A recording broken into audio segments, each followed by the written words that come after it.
দীঘায় জগন্নাথ মন্দিরের উদ্বোধনে রাজ্য সরকারের আমন্ত্রণে সস্ত্রীক হাজির হয়েছিলেন বিজেপি নেতা দিলীপ ঘোষ। মুখ্যমন্ত্রী মমতা বন্দ্যোপাধ্যায়ের সঙ্গে ছবি সোশ্যাল মিডিয়ায় ছড়িয়ে পড়তেই রাজ্য রাজনীতিতে ঝড় উঠেছে। বিজেপি নেতারা দিলীপ ঘোষকে আক্রমণ করতে নেমে পড়েছেন। তিনিও সাংবাদিক সম্মেলন করে পাল্টা হুঙ্কার ছেড়েছেন।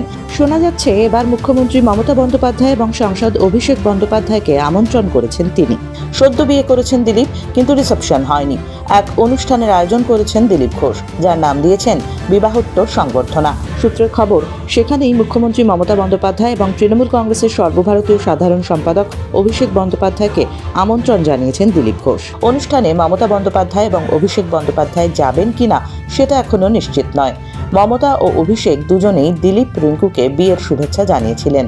সৌজন্যের খাতিরে হয়তো এবার তাঁরা দুজনেই উপস্থিত হবেন দিলীপের বিবাহোত্তর সংবর্ধনায়। মে মাসেই শহরের এক 5 তারা হোটেলে এই অনুষ্ঠান আয়োজিত হবে বলে সূত্রের খবর।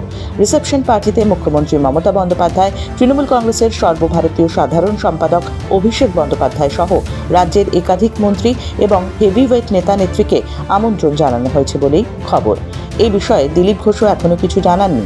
তবে ইতিমধ্যেই বিজেপির অন্দরে জোর চর্চা শুরু হয়েছে। নাম প্রকাশে অনিচ্ছুক এক বিজেপি নেতা জানিয়েছেন, পৃথকভাবে রিসেপশন করছেন দিলীপ ঘোষ।